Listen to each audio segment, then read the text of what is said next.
फरीदाबादमध्ये भीषण स्फोट, एसी फुटून घराला लागली आग, तिघांचा मृत्यू, मुलगा कसाबसा बचावला।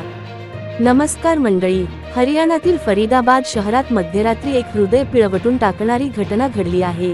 एसी फुटून झालेल्या स्फोटामुळे संपूर्ण घरात आग लागली आणि त्यात एका कुटुंबातील तिघांचा जागीच मृत्यू झाला। या अपघातामुळे केवळ परिसरातच नाही तर संपूर्ण राज्यभरात खळबळ उडाली आहे।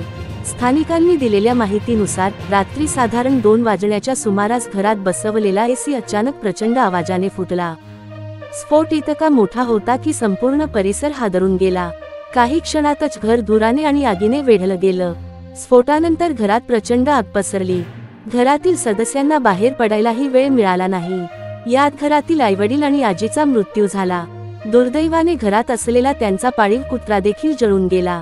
पण या दुर्घटनेत एक हृदयस्पर्शी बाबही समोर आली आहे। कुटुंबातील मुलगा कसाबसा जीव वाचवण्यात यशस्वी झाला। तो झोपलेल्या खोलीतून बाहेर पडण्याचा प्रयत्न करत असताना शेजाऱ्यांनी आणि स्थानिक नागरिकांनी खिडकी फोडून त्याला वाचवलं। सध्या तो धक्क्यात असून वैद्यकीय उपचार घेत आहे। घटनेनंतर शेजाऱ्यांनी तात्काळ पोलिसांना आणि अग्निशमन दलाला कळवलं। काही वेळाने अग्निशमन दलाने घटनास्थळी धाव घेतली आणि सुमारे तासाभराच्या प्रयत्नांनंतर आग आटोक्यात आणली। परंतु तोपर्यंत कुटुंबातील 3 जणांचा बळी गेला होता। स्थानिकांच्या मते एसीचं नियमित सर्व्हिसिंग न केल्यास किंवा वायरिंगमध्ये बिघाड असल्यास अशा प्रकारचे अपघात होऊ शकतात। आजच्या घटनेनंतर आम्ही सगळे घाबरलो आहोत। पोलिसांनी या प्रकरणाची चौकशी सुरू केली आहे। प्राथमिक तपासात शॉर्ट सर्किटमुळे गॅस लीक होऊन एसीचा स्फोट झाला अशी माहिती समोर आली आहे। तरीही तांत्रिक पथकाची मदत घेऊन याचा सखोल तपास केला जात आहे। तज्ञ सांगतात की एसी किंवा इलेक्ट्रॉनिक उपकरणांचा वापर करताना नियमित सर्व्हिसिंग करणे आवश्यक आहे। वायरिंगची तपासणी वेळोवेळी केली पाहिजे। रात्री एसी सतत चालू ठेवताना काळजी घेणे आवश्यक आहे।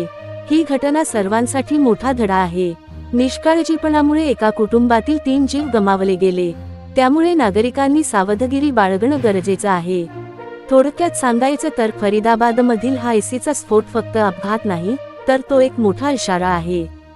जीवन वाचवण्यासाठी इलेक्ट्रॉनिक उपकरणांचा वापर करताना थोडीशी दक्षता आणि जागरूकता आवश्यक आहे।